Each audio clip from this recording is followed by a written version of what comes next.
and I would get stopped in the hallway with, like, 4 or 5 questions from 4 or 5 people, and I didn't know how to answer any of them. And I kept, that was the one thing that wasn't happening. We weren't finding that producer guy or girl, and so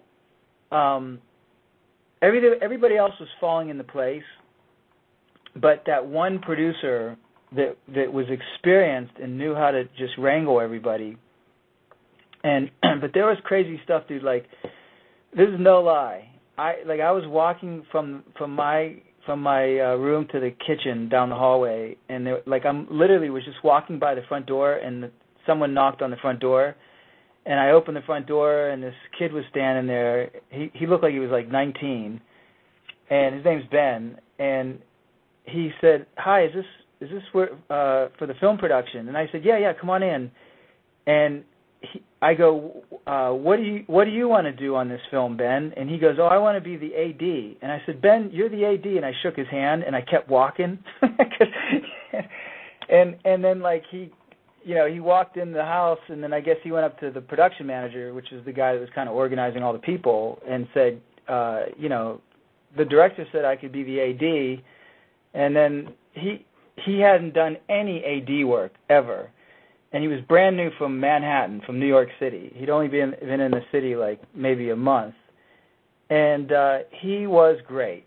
He just stepped up to the plate. He understood the opportunity that it was an actual film that was going to get made, and that somebody had given him full reign, and he really stepped up to it. And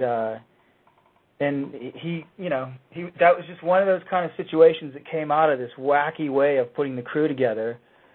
But then I did get to a point where I was dropping the ball because I was spending too much time writing and trying to cast, and I was not producing. And so I then had to go to Craigslist and hire somebody for, with money. And I got this girl, Rachel, and she's great. She worked at a place, I think it was called The Asylum or something like that. Have you heard of that place? Yeah, most people who are, know anything about horror, they all know Asylum. Okay. So we shot around Thanksgiving, and she just happened to not be working, and she wasn't going home to Boston, so she was just sitting around, and so I guess she got on Craigslist, and she was like, well, maybe I can, work for a couple weeks instead of just sitting around. And I lucked out, and I got her really cheap, and she came in, and she made it. She got all this crew of all these new people, and she got them all focused and got them all working, and she kept every problem away from me from the day that she came on board. Like, I had no idea of the problems that were happening. She just was taking care of all of them.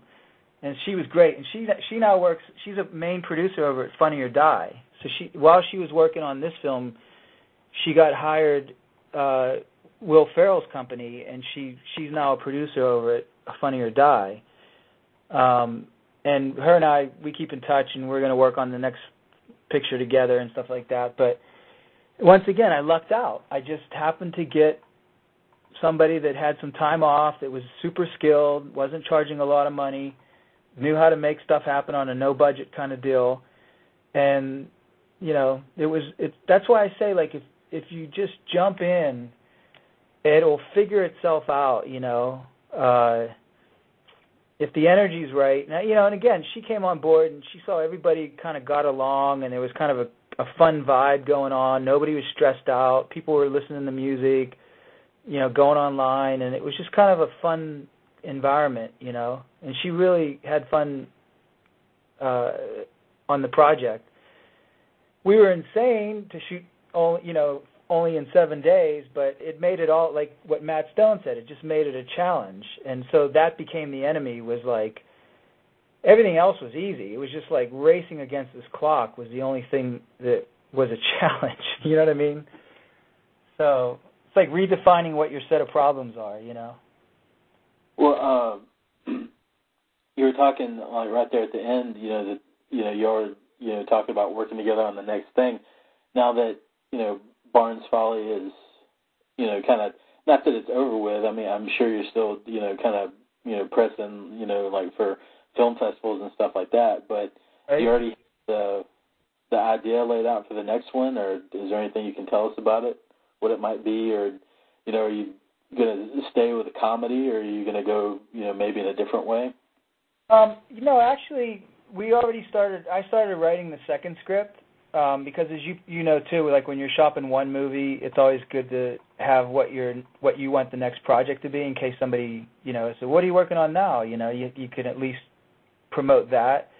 Yeah. And so it's a comedy sci-fi, but it's in the same kind of vein where it's it's a bunch of dysfunctional characters up against some sort of challenge. The story structure is very on point with the principles of story structure. But yeah, I started writing that. I'm like 75 pages done, and the goal here is to go up one notch from the Horror Barnes Folly. And so I actually kind of learned this from Trent Reznor when I worked with Trent. I worked with Trent Reznor for like 3 years, and he kind of had a philosophy where you go into the club scene and you kick ass in the club scene and you sell it out and you do really well, whatever the case may be, and then you earn the right to go to the theater level, and then you do the theater circuit and you try and do the best job you can there, and then once you build that step, then you kind of go to the arena level. And so for me, I talked to Rachel about this. The first film was self-financed. It was $30,000, and then the next step would hopefully to get a budget of like $200,000, and with some sort of a noticeable, a profile actor, like an actual kind of film, with a budget and a schedule. And then hopefully we can prove ourselves there, and then somebody might say, hey, okay, we'll give you, a couple $1 million film. And so that's kind of my game plan. And the common theme being comedy. I love comedy. I think that, that's a passion of mine. I love just making fun of stuff and, taking things light. And so, so that's, you ask what the next thing is. It's a comedy sci-fi. And hopefully we're trying to get like a $200,000 budget and, kind of shoot that with the same kind of philosophy. You know what I mean? Yeah, exactly. Yeah. Talking about like going on to, different stuff, like now that, the Horror Barnes Folly is kind of making the rounds at festivals and even winning awards, is there any talk of, maybe getting picked up for distribution, or is that something that, because you kind of self-financed everything up until now, is that something you might do yourself, or is that, what are your plans for that? Has there even been any talk about it? You know what? I've had friends say, you should try and get a distribution deal.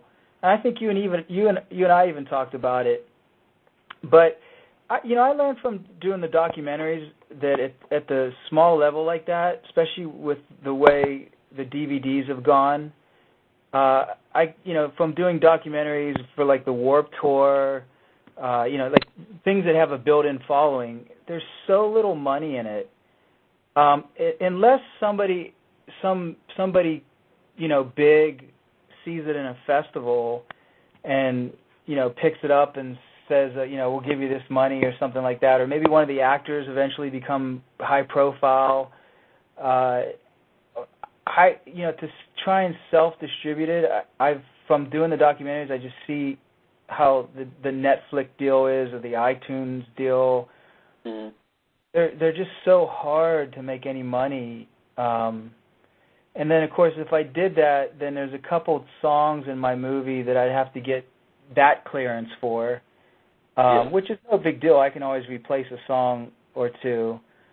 But the main goal, and answer your question, the main goal is just to use it as a kind of stepping stone to get a real budget film, that has an actor in it that, somebody can market. But, yeah, I don't know.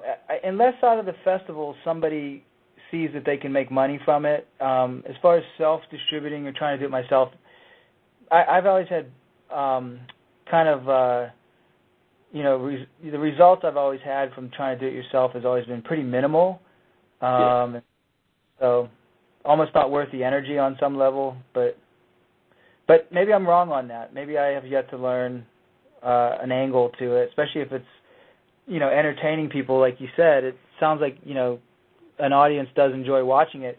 Everybody I've shown it to, as friends and stuff like that, seem to enjoy it. So I don't know. Maybe if it's on iTunes, people might click on it and watch it. I don't know. Well, I do think, because I think we did talk about this. We were talking about like distribution and stuff, and I think I mentioned Troma to you, and I know, you know, Trey and Matt, you know, their you know, Cannibal the Musical was put out by Troma. Right. And, you know, I think, you know, of course I would never tell anybody what to do with their own movie, but I think it would probably be worth your while to, you know, send it to Troma and see what they think. You know, odds are they probably won't give you anything for it.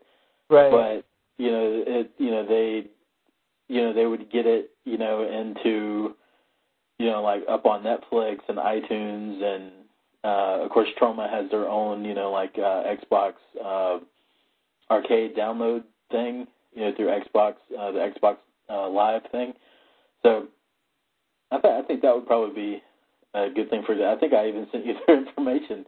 Yeah, I actually took you up on it. I talked to one of those guys over there, and I did send him a copy. Oh, okay. So I did do that. Yeah, I actually took your advice, and I sent him a copy. That's awesome. Yeah, I don't plan on hearing from them, but you never know. You're right. Unless you try, you'll never know. So. Well, they put out a whole lot of stuff, and after, right, you know, being a Troma fan, and, you know, from watching, you know, your movie, they're right in the same, like, you know, kind of wheelhouse. I think that the people that like Troma would definitely, you know, get a kick out of your movie, and especially, I think that you said something that you were going to get Matt Stone to possibly watch the movie or something. Has that happened yet, or is that going to happen? He just had another kid. He just had a baby. Mm-hmm. And, you know, they just came off a really big schedule. But I just talked to him like 2 days ago, and he said that he was going to make time in the next couple of weeks to just go sit in the studio and watch it. Mm-hmm. And so, yeah, I mean, that's huge for me to have him watch it and give me his input, pick his brain and hear what he thinks. And, I mean, you know, those guys are obviously super talented, and like I said, when I met with him before this film, I held on to everything he said, and it really paid off. So, yeah, hopefully Matt watches it and gives me some pointers, and you know, hopefully he can point me to some people that might, like you did, you know, be good match for the film or for my second film. So yeah, it's exciting. Well, him and Matt still seem to be not extremely involved, but they do, you know, tend to, you know, still pop up doing like interviews, you know about Troma stuff and stuff like that. So I'm sure that if, you know, he saw it and then he agreed to, like, you know, kind of maybe like put his name on it, like, you know, like Matt Stone Presents or something like that. I don't have any problem, you know, getting Troma to, you know, put it out or anything like that. But I definitely look forward to, definitely have to stay in touch, because I look forward to, you know, kind of knowing the outcome of it. And I still pretty much almost every feature that we showed has all gotten, you know, some kind of distribution. There's still a few of them that are, you know, still haven't, but out of the, you know, 20 films, you know, feature films that we've shown, about probably, I don't know, probably like 15 of them already have like some kind of distribution in place. So wow, definitely hope it works out for you like it seems to be working out for everybody else. But yeah, you know, I definitely think, you know, if nothing else happens, I definitely think that you should try to at least maybe try to, you know, if at the very least, you know, put it up for free on, you know, like YouTube or something, just so people get a chance to see it. Right. But yeah, that's a good idea. I must, maybe I need to learn, maybe when I should look into that now and see about, how to distribute and how to shop a film. Yeah, because if you tell me that 15 out of 20 have gotten some sort of a deal, then I didn't realize it was that possible. I always thought it just was like the most impossible thing to get distribution. Well, I don't think it's necessarily impossible to get distribution. It's if you're going to make money on it. That's, right. That's kind of the catch to it. Those are two totally different categories, right? Yeah. So, but you're in the position of where you didn't spend a whole lot of money on it. So if you're only offered a little bit of money or just maybe some kind of like back end kind of thing, you have a little bit of a better chance of maybe seeing a little money or at the very least breaking out even. So yeah. But I'll take your advice on that too. But anyway, we're getting close to time. We've been I think just over an hour here. So right before we go, tell people where they can find out about the Horror of Barnes Folly and where they might be able to see it pretty soon. Okay, it has its own website. It's creatively enough, thehorrorofbarnesfolly.com. And I guess, I think we're going to start posting on the website, there's posts on the website of like all the festivals that it's getting into. So maybe it's a festival, where you live and you can go check it out. And then I'll just update, any kind of a distribution deal or anything like that. Yeah. So it's just right now, it's just its own website is the only place you could kind of keep in touch with it. It also has a Facebook page, same thing, The Horror of Barnes Folly. And I wanted to say thank you to you too, Joe, for showing an interest in the film and everything. And it was such a great reward to be sitting, and going through my emails and seeing that we got accepted into the festival. And then to find out that the crowd, loved the film and all that. So, just very, very appreciative of your festival, and it's great. Thank you so much. Man. Actually, I'm going to tell you this. I don't know if I told you this when we talked last time or not, but yeah, your movie is one of the only ones that was submitted that I've actually rewatched several times, just kind of like on my own time. Oh, really? Yeah, there's been Rage, which was another one that we got in.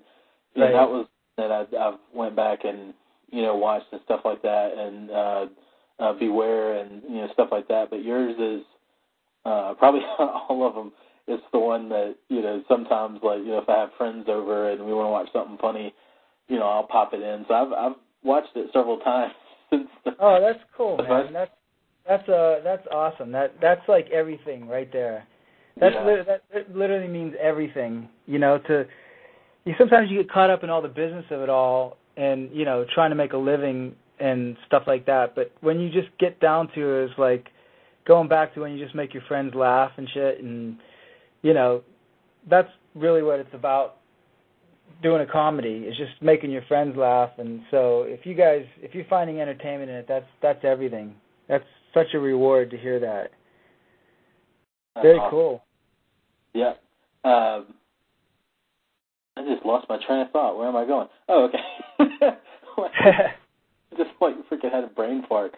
But anyway, guys, definitely check out The Horror of Barnes Folly if you get a chance. Go on the website, check it out. Follow them on Facebook, support them, do Google searches for where it might be playing in your neck of the woods, but just almost every state has at least some kind of film festival that, there could be a chance that, it's playing. I know here in Atlanta alone, I think there was 2 or 3 of them that, played the, Horror of Barnes Folly over the past, few months, so it's definitely out there, and hopefully it'll keep getting out there. But anyway, guys, again, I want to thank Jonathan for coming on. And, thanks. yeah, man. And coming up, hopefully we're going to have my friend John Watts coming up pretty soon about his movie A.K.A. Blondie. Dennis Gubbins, who is also in the horror Bond's Folly, trying to get him on. Hopefully we'll be able to set that up pretty soon. We also have a few other guests coming up. Also trying to get Lloyd Kaufman on again from Trauma. So hopefully coming up here in the next few months, we'll have some really cool shows coming up. Also, we're going to be starting an Indiegogo campaign soon to help raise some money for HorrorQuest this year, and also to we want to do some advertising and stuff like that, and also the website. The website was good for the past year, but I really want to change it up and make it look more professional. I had to make it myself, and I am out of the talents that I have, making websites is not one of them. But anyway, guys, thanks for tuning in. Check out the Horror Bond's Folly and the HorrorQuest Film Festival, www.horrorquest.com. See you later. Bye.